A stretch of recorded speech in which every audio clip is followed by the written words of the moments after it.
Welcome to our continuing series of virtual voices focusing on the United Nations Sustainable Development Goals and hosted by World Information Transfer. Today we have three students from Ukraine talking about their lives during the war. Kristina Balzhyk, born in Odessa, now studies at the Amadeus International School in Vienna, Austria. She participates in volunteer work, takes part in various environmental projects, and joins the Model UN program. Anastasiia Isko, born in Lviv, studies at the Faculty of Journalism of the Ivan Franko National University since the beginning of the war. She has been helping refugees with temporary accommodations and is a volunteer at the railroad station. Finally, Olha Rura. Olha Rura, also born in the Lviv region, studies at the Faculty of Journalism of the Lviv National University. She works as a journalist in local media and popularizes Ukrainian cultural differences and the International Exchange Project. Over to you, Christina. So, my presentation is about the evolution of hybrid aggression, navigating the persistent threat of gray zones in Russia's geopolitical strategy and importance of Truman Doctrine for current world diplomacy. To start off with, the concept of gray zones has evolved into a potent tool within the framework of Russia's hybrid aggression, notably exemplified by its actions in Ukraine. Since 2014 and after the 24th of February 2022, when Russia initiated its full scale invasion of Ukraine, the creation of so called grey enclaves such as the Donetsk and Lugansk People Republics, DNR and LNR, has exemplified a strategic approach aimed at destabilizing neighboring territories and undermining the existing international order. Building upon earlier instances of territorial disputes in Moldova and Georgia, Russia has refined and actually expanded its tactics, employing a biting off small pieces strategies to de facto occupy regions like the Ukrainian Donbass. This approach is part of the broader toolkit of hybrid aggression, and it seeks to exploit non military means to confront adversaries, particularly when direct military engagement is deemed unfavorable. The significance of this strategy extends beyond just regional conflicts, posing a direct challenge to current European stability and security by fostering these gray zones of instability. Russia creates a sort of spread of conflict that threatens to proliferate across borders, transcending geographical proximity to Russia itself. This kind of calculating maneuvering directly aligns with Putin's vision of the West as a civilization adversary, marking the first direct threat to Europe since the post Cold War era. Putin's invasion of Ukraine in 2022 marked a pivotal moment, signaling the opening of a geopolitical Pandora's box, with far reaching consequences for international relations. By disregarding established principles of territorial integrity, Russia undermines many post Cold War and World War II agreements, unraveling the stability upon which European peace was built upon in the first place. The mechanism of hybrid aggression, as demonstrated in Ukraine, underscores the unprecedented threat facing Europe. Leveraging separatist sentiments and exploiting existing fault lines within European nations, Russia employs a multifaceted approach to destabilization, utilizing ages of influence and financial support to erode sovereignty and unity. This hybrid strategy, while it is primarily non military in nature, strongly relies on a foundation of military strength, and as a consequence, Ukraine emerges as a critical wall defending Europe's eastern borders and necessitating robust support from the international community to counter Russian aggression. The provision of Western weaponry to Ukraine becomes imperative in the context, enabling Kiev to effectively deter and confront the existential threat posed by the Russian military. So, in conclusion, Russia's utilization of gray zones as a tool of hybrid aggression represents a paradigm shift in geopolitical strategy, posing a formidable challenge to the established order in Europe. And addressing this threat demands a comprehensive response, encompassing diplomatic, economic, and military measures to safeguard European stability and uphold the principles of international law. So now moving on to the Truman Doctrine, it was announced by President Harry S. Truman in 1947 when he asked for 400 million US dollars in military and economic assistance for Greece and Turkey to be granted. And this doctrine and the related domino theory would give US foreign policy around the world for many upcoming decades.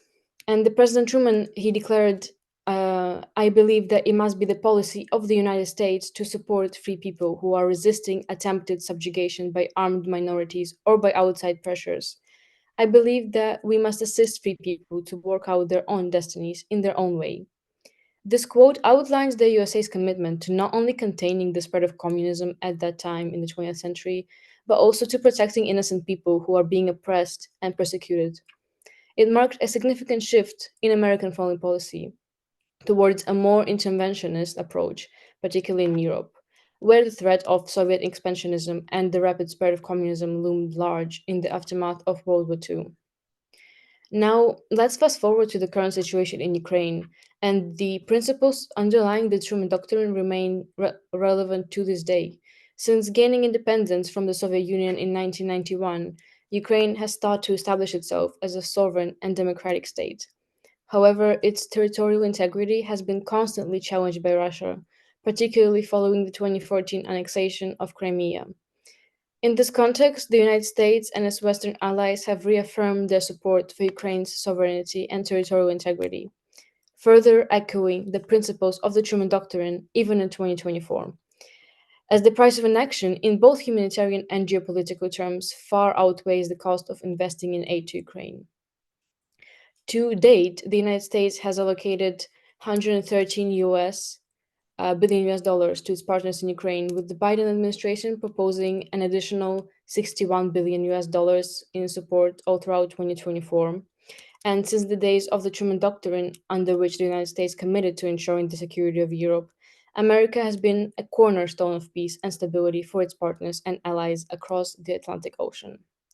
Throughout this period, both Democrats and Republicans in Congress have held the core belief that a mutual political and security support between the United States and its allies fundamentally serves American security interests. And of course, abandoning Ukraine now would fundamentally upend this doctrine, jeopardizing not only the immediate stability of the region but also the credibility of the United States as a reliable global ally. Therefore, through various approaches such as diplomatic channels, economic assistance, and military aid, the West, particularly the United States, Germany, and the United Kingdom, have stood by Ukraine in its efforts to counter Russian unjustified aggression and to uphold Ukraine's democratic aspirations. The war in Ukraine serves as a contemporary example of the challenges posed by revisionist powers, seeking to undermine the post Cold War order. And Russia's actions in Ukraine represent a direct challenge to the principles of international law and the sovereignty of independent states. So, in response, the United States and its allies have implemented a range of measures to support Ukraine, including economic sanctions targeting key Russian individuals and entities, as well as military assistance to bolster Ukraine's defense capabilities. Overall, the Truman Doctrine's emphasis on supporting free people and containing the spread of aggression remains a guiding principle in the international response to the situation in Ukraine. By standing with Ukraine in its struggles for sovereignty and democracy, the US and its allies reaffirm their commitment to upholding the rules based international order and deterring further acts of aggression. The United States must continue to support Ukraine not just as a partner but also as a champion of self determination in order to stand against authoritarian aggression. As Russian forces illegally invaded a country in the heart of Europe and occupied its cities and terrorized its people, these are the facts, and the support for Ukraine extends beyond the obligation to aid a partner in distress. It encompasses the duty to reinforce the foundational principles of the international order upon which American prosperity relies, and to secure a safe future for democracy. And moreover, the strength of Ukraine's military will have a direct impact on the prospect of ending the conflict in a way that would allow Ukraine to define victory on its own terms. As with less ability to leverage formidable defenses and the material support of partners, Ukraine will be at a strategic disadvantage that may force it into concessions that encourage future authoritarian aggression from Russia, both in Europe and globally. And against this background, the need for military aid transcends immediate tactical needs. It's really about ensuring that Ukraine can define victory from a position of strength. Thank you. Thank you very much, Kristina, for a very relevant and important presentation, focusing on President Truman's doctrine, which promised to assist nations that are democratic and under attack by authoritarian regimes. Our next presenter is Anastasiia Isko. Russian-Ukrainian War, Impact on Ukrainian Nation and Mental Strength. I would like to introduce important things such as mental stability and how Ukrainian people, Ukrainian youth, deal with triggers, uncomfortable moments of their lives when they feel frustration, fear, feel like they are distracted from reality to numb the pain. We have a name for that, and it's called Ukrainian syndrome. Ukrainian syndrome is the result of any mental trauma, war, national disaster, accident, violence. Such 2014, Ukraine has been in constant military conflict. Every year, hundreds of killed and wounded fighters, thousands of refugees suffering of the civilian population in the battle zone. But a real large-scale disaster came to Ukraine on February 24, 2022, when a war began, which in terms of cruelty and the number of weapons used can only be compared with the Second World War. We remember the expression Vietnam Syndrome, which united people whose psyche was affected by the events of the Vietnam War. By analogy, Afghan syndrome, Chechen syndrome, and now the term Ukrainian syndrome appeared in the psychological community. It seems that the same processes are taking place in Ukraine, but scientists are increasingly pointing out the difference between the phenomenon and similar ones in previous year. But before talking about the specifics of the Ukrainian syndrome, it is worth talking about this mental disorder in more detail. The Ukrainian syndrome is a certain behavioral pattern of adaptation and an individual position of Ukrainian regarding the Russian-Ukrainian war. One of the reasons for this is that until today, there are no generalizations in Ukraine regarding national norms of mental health and psychological well-being of young people. There is also a lack of research on the perception and understanding of the behavioral, functional, and psychosomatic changes experienced by young people under the influence of the prolonged Russian-Ukrainian war. So what I found out is that there was research, and the purpose of this particular research is to determine the behavioral and psychosomatic changes and risks perceived by Ukrainian youth due to the prolonged Russian-Ukrainian war. Materials and method at the scale of non-clinical assessment of behavioral change and social functioning. We rate on a scale -1 means this sign used to be characteristic of me, but now it has disappeared or it does not bother me. 0 means I practically do not feel it or it is absent. 1 means there are certain signs, but they do not significantly affect life and well-being. 2 means the manifestation of this sign is strong. 3 means I feel exhausted and disorganized. And the questionnaire of the experience of being in a combat zone developed by Vitaly Lunov were used in the study. The study was conducted from April 2022 to January 2023.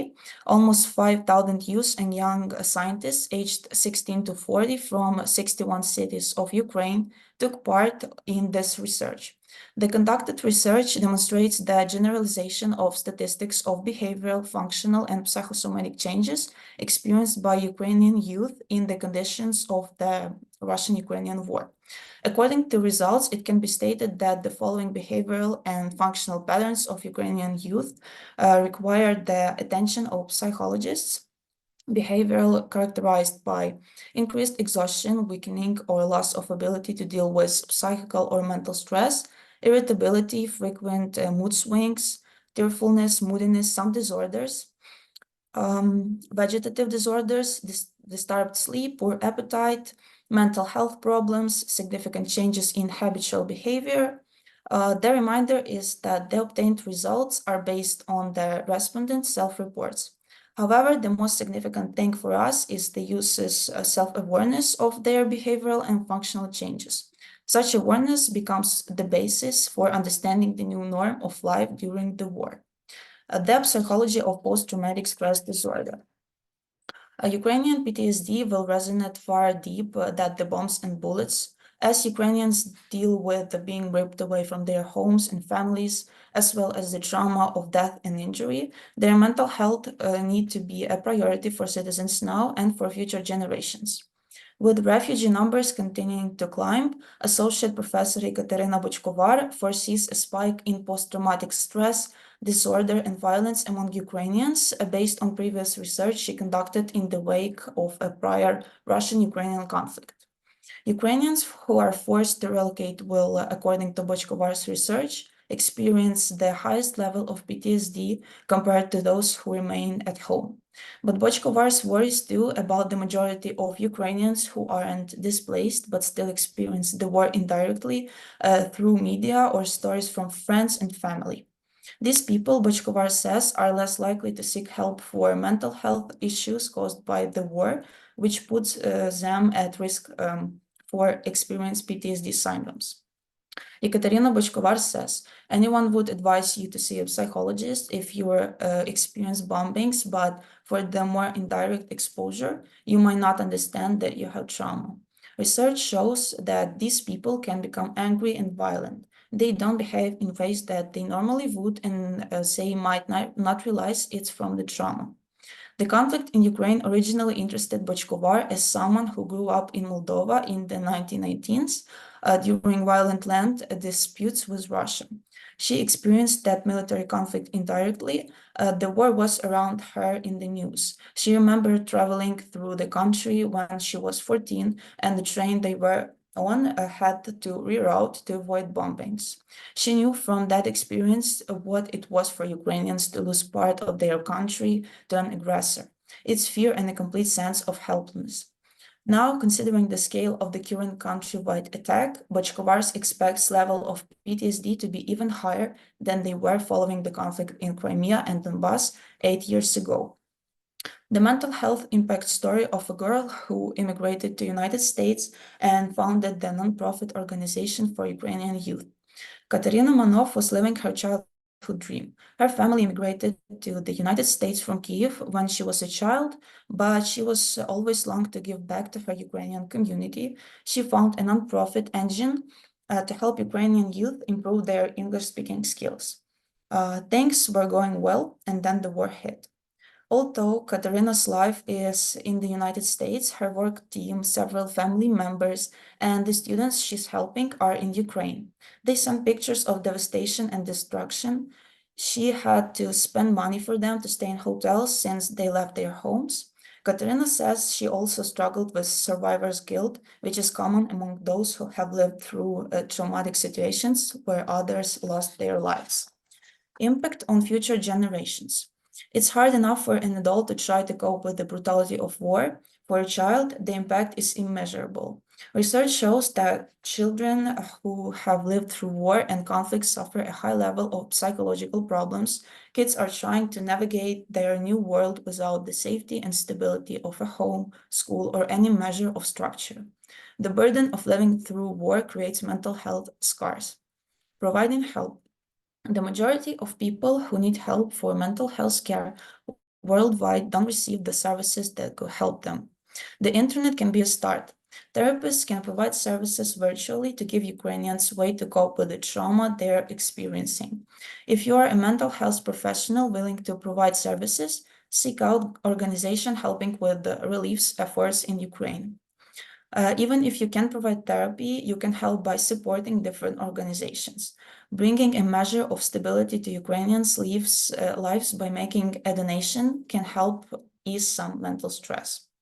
In conclusion, I would like to say that most people who don't belong to Ukrainian nation see the images of the deaths and devastation in Ukraine in the media, but don't have to experience it every day.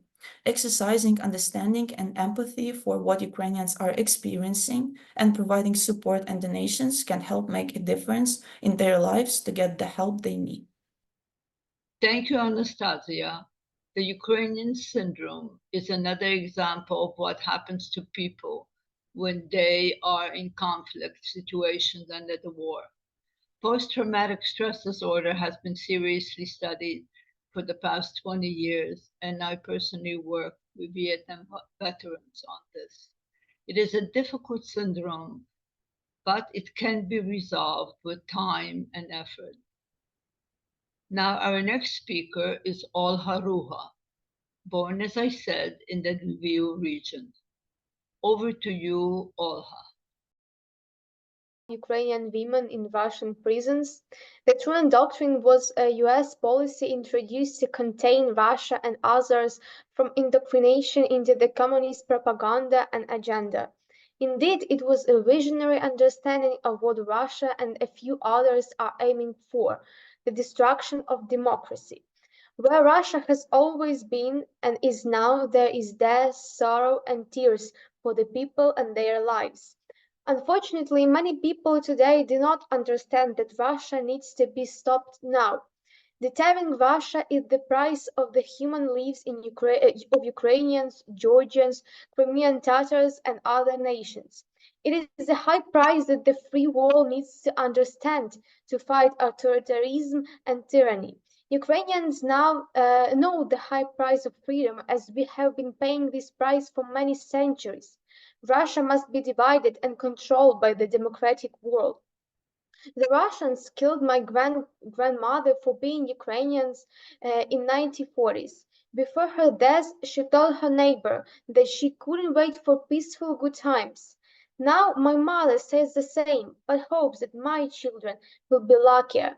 If the world continues to allow Russia on the territory of Ukraine and does not restrain Russia, there is a risk that most Ukrainians will die due to the Western reluctance to destroy the evil empire completely and irrevocably. Being a woman is not always easy in peacetime. However, being a woman in wartime is a walking target. That's why I want to raise this topic today. Nevertheless, the Geneva Convention guarantees the human treatment of prisoners of war and does not regulate the detention of civilians. That is, they should be released. However, the Russians capture many Ukrainian civilians, and Russia and Russians themselves don't follow these norms, as well as many others. Likewise, prisoners of war must be always protected, in particular from acts of violence or intimidations, as well as from insults and public curiosity. The use of reprisals against prisoners of war is prohibited. The talk about the conditions of Russian captivity is long and really painful. So today I would like to focus specifically on the stories of women, Lyudmila Husseinova and Victoria Andrusha, civilian ones who were captured by the Russians, and the military medic Mariana Mamonova, who managed to survive in Russian torture camps. At least 126 Ukrainian women are in Russian captivity. Such data were made public by the Ministry of Reintegration of the temporarily occupied territories of Ukraine. 80 of them are civilians, 46 are military. Lyudmila Husseinova is a human rights activist. She was held captive by the Russians from 2019 to 2022. Lyudmila spent 50 days in the isolation prison in the temporarily occupied territory. Her story of a captive civilian began even before the full-scale invasion of the Donetsk region. The woman helped orphans in occupied Novoazovsk and publicly expressed a pro-Ukrainian position. She declares that any woman who was in isolation was not simply tortured, she was raped. This is one of the worst abuses of Ukrainian women, and they have been there for years. And this does not only happen to women. I was there with a bag on my head almost the whole time. Even in the cell, the windows in the cell are smeared with white paint. You can't see anything, and you don't know what's outside.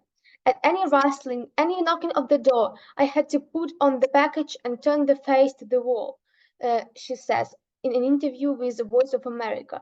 After almost 2 months of stay in isolation, she was transferred to the Donetsk pretrial detention center and was held there for about 3 years. She lived in a cell with criminals, with women who fought against Ukraine, convicted of murders, drug, or other serious crimes. When she was taken out of isolation, she was brought to a cell measuring 20 square meters. In the cell, people lived their lives. They slept, drank, and smoked around the clock. The hole in the floor was their toilet. When she went there for the first time, she couldn't see anything because of the thick cigarette smoke. The warder asked her what article she belonged to and gave her a brand, ukropka, one of the derogatory words that Russians used to demonstrate their pronounced chauvinism. She lived in this hell for 3 years. They also did not have any medical assistance, the right to protection, to meet with relatives, because no application with the request to organize it was accepted. Lyudmila asks everyone not to call people who was captured by Russians victims. We are not victims, she says. We are the one who survived and endured. It gives strength and opportunity to move on, develop and help others. Lyudmila Husseinova was released from captivity on October 17, 2022, along with 107 other women. Victoria Andrusha is a teacher. She was in Russian captivity from March to September 2022. 25-year-old Victoria from the Chernihiv region was captured by the Russians already during the occupation of the north of Ukraine, after the start of the full-scale invasion. On March 27, a Russian soldier took Victoria from her home. Later, she was taken to the Russian Federation and held in the Kursk. Women were not separated from men and military prisoners. She was constantly pushed against the wall. Conditions were different in place of detention. At first, everyone was as cruel as possible. They directly stated that they did not consider her a person. When they spoke Ukrainian, the guards knocked loudly on the cell door and forced them to speak Russian. The Ukrainian language annoyed them immensely. They even threatened to do something to them if they didn't stop. There were no hygiene products. Bar soap was issued once a month and a toilet paper once every 2 months. The clothes were not changed and the uniform was issued once at the beginning. Physical violence and psychological violence were a daily thing. Mariana Mamonova was a doctor. She was in captivity from March to September 2022. A military medic from the Rivne region was captured by the Russians during the hostilities in Mariupol. Mariana found out that she was pregnant in Mariupol. She bore a child in captivity. Native girls said that there were days when she ate only 2 apples in a whole day. She feared to capture the most in her life. She was given almost no medical care even though she was pregnant. Only in the 7th month did a doctor come to the colony where she was kept. She had so much swelling that she could not move and asked the girls to lift her to her feet. They treated me with a cautious in the hospital because they thought I had a criminal conviction. But as it turned out, it is better to be criminally convicted than to be a Ukrainian soldier, said Mamonova after her release. When she was in Olenivka, Russian doctors came to them, but guardians did not even open the door. Their feeder was opened and several pills were thrown into it, which everyone flocked to. We were treated like dogs, the woman recalls. It was not allowed to touch or approach us. Usually in such conditions, all chronic diseases emerge, and they are different for everyone. There was a constant shortage of medical supplies, and when our medicine ran out, there was nothing to treat. Mariana was released on September 21st, and 4 days later, she gave birth to the girl. There are hundreds, if not thousands, of situations when women and girls suffer from the occupiers. Someone is forced to hide, someone forced to change into boys' clothes or leave from the territory. The Russian military wants to intimidate and destroy Ukrainian resistance. It was obvious from the very, very first day of this extermination war. And this war didn't start 2 years ago. The Russians have been exterminating Ukrainians for centuries, and the world has been turning a blind eye to it for years as well. Even the most progressive political sanctions were not as effective as they should and could be. But despite everything, we keep fighting because it's the only thing left for us. Thank you for your attention. Thank you very much, Olha, for a very emotional presentation. I'm very glad that you were able to present it. Now we will turn over to our moderator, Susie Hallock. Over to you, Susie. Thank you. The first question is for Kristina. What is the role of the Truman Doctrine in the protection of democracy in the context of Ukraine's struggle for independence and sovereignty?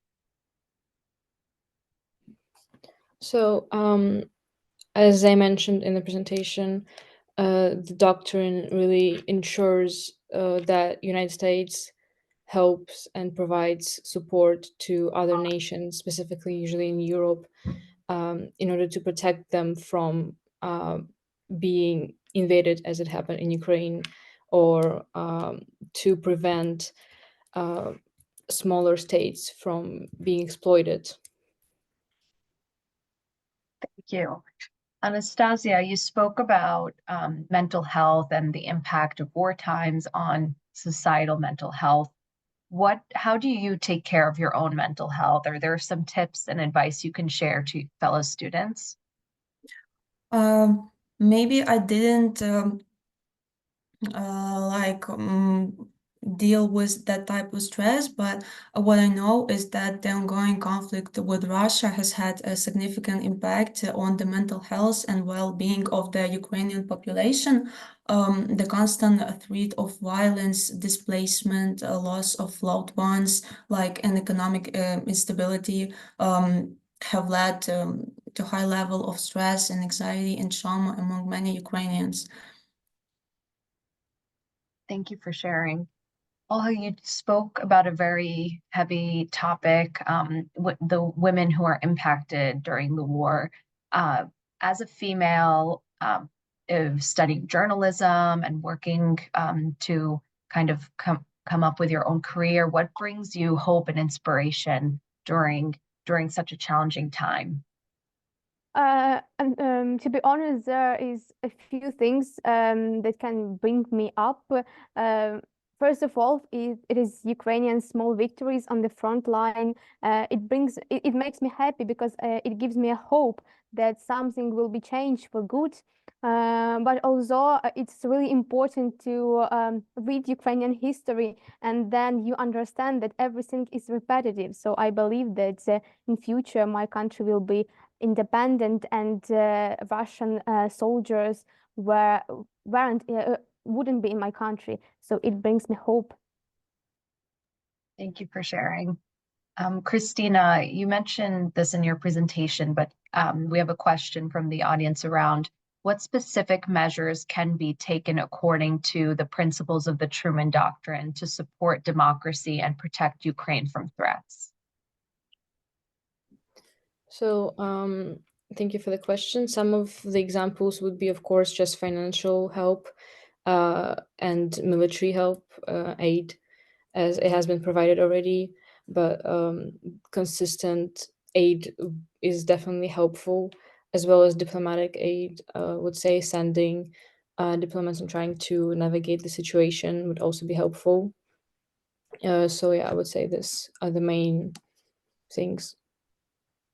Thank you. Anastasia, in your opinion, can the Ukrainian syndrome be cured independently or with the help of professionals?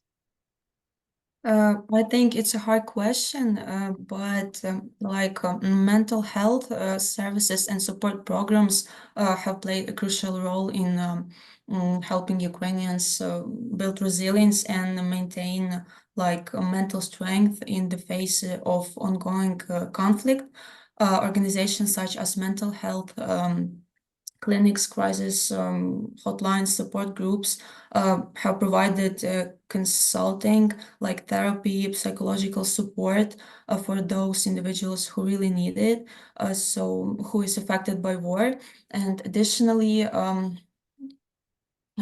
initiatives focused on promoting self-care, stress management, and trauma recovery have been implemented to help Ukrainians cope with the psychological impact of the conflict.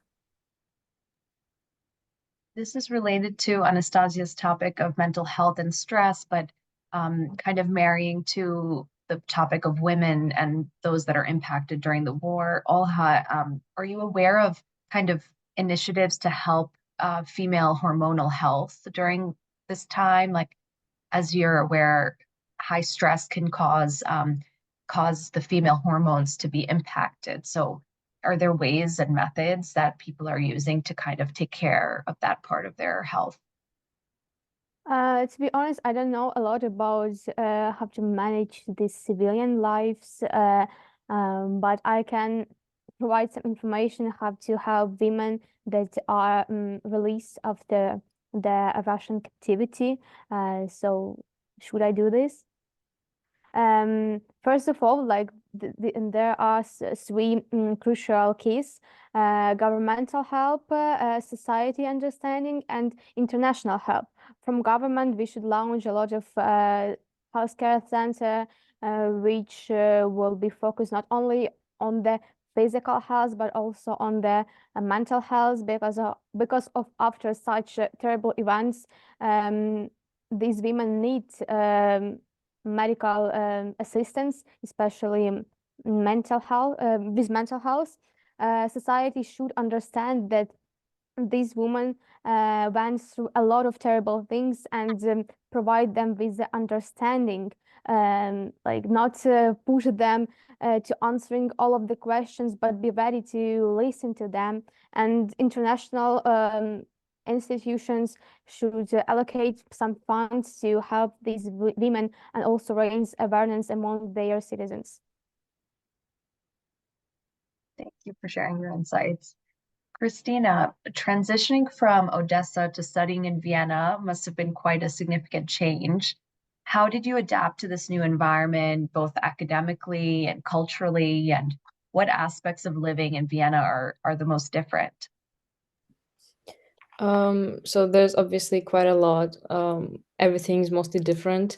However, what helped me is actually finding other Ukrainians here in Vienna. So I share a lot of culture and similar traditions with them. So it definitely helped me assimilate here in the new environment. Academically, I would just say switching to English, but it was more of an exciting challenge rather than tough one. So yeah, I would say that just keeping contact with other Ukrainians here and back home has helped me a lot. That's great. Yeah, Um, thank you. and Anastasia, from your experience, how do you think the Engine program's collaboration between Ukrainians and English speakers reflects broader themes of international cooperation and cultural exchange? I think it's really important for Ukrainians to feel support from people worldwide.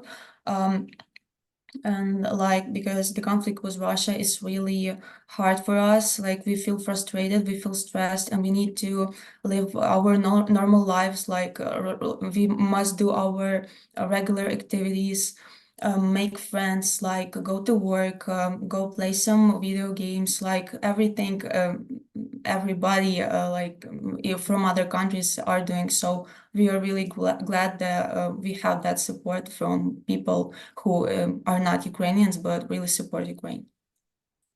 Thank you. Olha, in your experience, have the conditions caused by the war hindered the learning process? Are there key lessons you've learned or ways you've kind of made the most out of your studies during this time? Of course, it hurts my studies.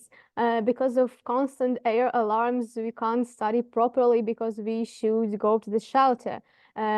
This is why our process is always interrupted. There are a lot of classes that are missed because of air alarm. And it is only in the west region of Ukraine. Imagine what is going on in east region, in south region, where the Russian troops just ruining the towns. They are unable to learning. It's terrible. Thank you. And Kristina, I see that you participate in Model UN.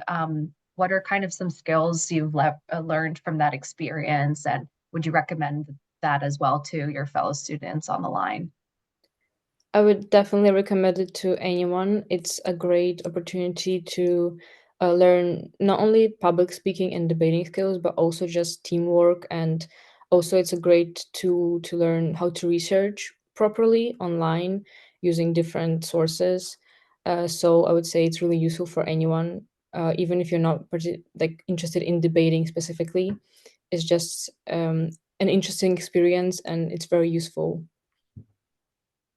You, Anastasia, and also Olha, both of you study journalism, so maybe we can go in order.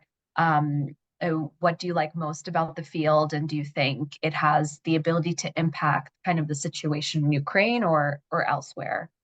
I'll go with Anastasia first. Journalism is very important, and we can experience it like worldwide, and even some big media like BBC or something like that. We really are interesting in that because it affected us very much, and also they are speaking about what's going on in Ukraine, like about why is it important for Ukraine to receive military and financial aid. And so they are talking also about like defense against aggression, stability and security of Ukraine, and we're really glad that we can that world is supporting us right now. If to Thank talk you. about me, I believe that every person has its own story that should be told, but not everyone has the opportunity to tell this story to everyone. So I want to be this voice for them and introduce small stories to words, especially to foreigners, to show that Ukrainian people are strong, they are intelligent, our state is really progressive one, but nowadays our state is under attack because of the Russian troops, and they are destroying everything that we were building for years. Thank you. Kristina, are there any charities or volunteer groups that you're involved with in Vienna that support Ukraine, or are you thinking about maybe starting some groups? Anything you can share there? Yes, thank you for your question. I am involved in a group. There's one called Austria Stands with Ukraine, and we've actually already made a project with them. And we ended up sending food to hundreds of families in Ukraine because we collected around 2,000 euros using this project. And we also managed to send school supplies to a couple of schools in Odessa and in Zaporizhia, if I'm not wrong. Yeah. So it's been a great project so far, and we're going to continue it in the next years. Yeah. That's great. Can people get involved or donate if you share the link or anything? Yeah, I'm pretty sure it's a pretty big organization. It's called Austria Stands with Ukraine. Again, if you just search it up, I'm sure you'll find a lot of information on it. Thank you. Yeah. Anastasia, in what ways has the conflict affected the sense of national identity and unity among Ukrainians? Because there's a lot of pride about the culture. Has that been impacted during the war? Or do you still find it to be very strong? Yeah, thank you for your question. So the conflict with Russia has had a complex impact on the sense of our national identity and unity among Ukrainians, while the war has brought about a strong sense of patriotism and solidarity among many Ukrainians. It has also exposed divisions within the country along political, ethnic, and regional lines. So nevertheless, the majority of Ukrainians have shown a resilience and determination to defend their sovereignty and independence. Thank you. Olha, what actions can international organizations take to prevent violence and crimes committed by Russia, and how effective can these initiatives be? It's a really big topic to explain. First of all, the international institutions should rethink their structure, because I've read a lot of stories from witnesses that unfortunately international structure was the first one who left our countries after the beginning of war, and it is not okay because they were created to help people in such situation, not to leave the country. But another thing, they should help raise awareness, allocate funds, create some organizations, some projects to help victims. Like there are a lot of ways to help. Thank you. Kristina, a question came in from the audience. Do you think the Russian side will be able to follow the rules of the Green Corridor during the evacuation of the population in the future? Thank you for the question. In my opinion, I'm really not sure about that. I don't think Russia usually sticks to the rules and to their promises. So unfortunately, I don't think they would follow the Green Corridors either. Thank you. Anastasia, how has the war kind of impacted you? Like, has your daily lifestyle changed much during this time, or have you been able to maintain kind of your routines? Yeah, not really. Like, I don't feel like much stress at the people who are on occupied territories, or who lost their lives, or just lost someone they loved, or maybe like family, friends. But I really was thinking about becoming a volunteer, and I was working as a volunteer at Lviv train station. And it was really great experience. We provide people with food, with some drinks, like provide them with some temporary shelter. It was hard because it was cold, early March of 2022, but we all did our best and tried to help everyone we can. You. What, Olha, what problems do women who returned from Russian captivity face?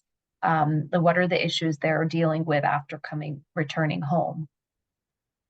First of all, it may be not understanding from the society, because of you went through a really hard events, and everyone want to know what happened there, but not all the women desire to share with all of this disaster. So society should be patient, wait until these women wanted to share. Although there aren't many healthcare centers as it should be, because the number of such victims are only growing with the time.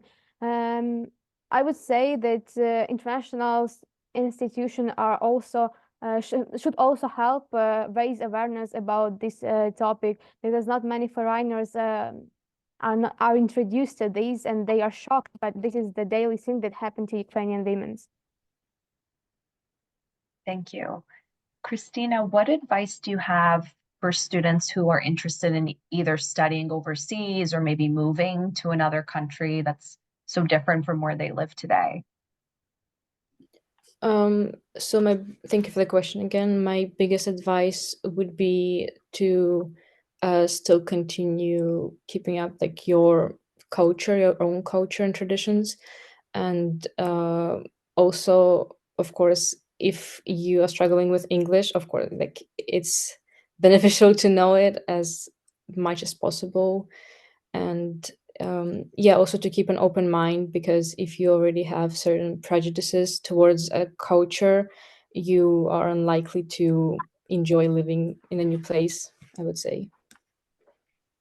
Thank you.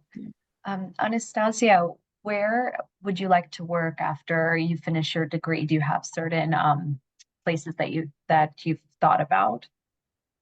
I really was thinking about it a lot, and maybe I will move on to Spain, because I really like the culture and the people, like to the Madrid.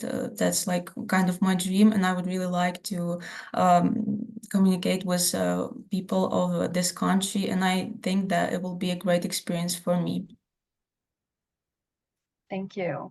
And Olha, how about you?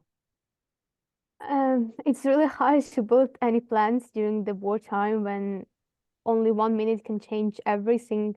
But I feel that I'm able to share the culture of Ukrainians somewhere in the world. I would like to work with foreigners, with international society, to share our beliefs, our traditions, and everything like this.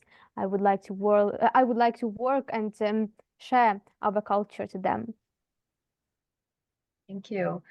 Kristina, how can partners further support Ukraine out of the ways that you mentioned? Are there other ideas or ways from people from different countries that you think can support? Thank you for the question. I think the most straightforward and obvious method is just financial aid. Even if it's a small sum, like from a single person, it's still helpful. Also, clothes donations are quite popular, and food, because these are just basic necessities that everyone needs. But I would say that just from person to person, any small help is useful. So even if it's not a big project, I think people shouldn't stop themselves from doing it. Thank you. Anastasia, what strategies have Ukrainians employed to cope with stress? And specifically, do you think it's important for military personnel who have returned to kind of undergo these programs as well? It's a very important question because Ukrainians have employed various coping strategies to deal with the trauma and stress of the war. These include seeking support from their loved ones, from family and friends, engaging in community activities, participating in some religious practices, maybe accessing mental health services, as I mentioned before, like when they need it. Some individuals have also turned to create some, like they allow such as art, music, writing. They also use writing as a form of self-explanations of their trauma and maybe themselves. Thank you. Olha, recently in the Ukrainian media, the opinion that women should also fight is increasingly appearing, and this is a controversial topic. Do you think this will happen in the near future, or any thoughts? I know it's a bit of a tough question. Actually, a lot of women are fighting nowadays. Like, it's not only men who are fighting. Women are also a part of this defense. I don't know. I don't have a specific view on this topic. I believe that if a woman wants to join the army, she should be allowed to do this. But we can't turn the blind eye on the issue that. Still, men can bully women because of their choice to protect our state with the guns in the hand. So it is a debatable topic because there are a lot of pros and cons. So I can't say something statable. Thank you. And then to kind of close out, I'll go around all three of you. Just the question is, what brings you hope, kind of looking in the coming year or so past this wartime? What gives you hope about Ukraine and the future of Ukrainians? So I'll go first with Kristina. What brings me hope the biggest thing is just people's strength, their mental and physical strength, and their resilience throughout the past 2 years has really given me hope for the future, because Ukrainians are very strong, and I think we can all do it. So, yeah. Thank you. Anastasia. So thank you for asking. I think that personally, I really love my country. I love the people. I love the culture. Like, I don't want to move on right now. And I think that Ukraine can be very prosperous, can be very good for like businesses and maybe for just I hope that people can just live here and they can enjoy their lives in the futures. Well, thank you for this question. I would say this unity of Ukrainians bring me such a sense of happiness.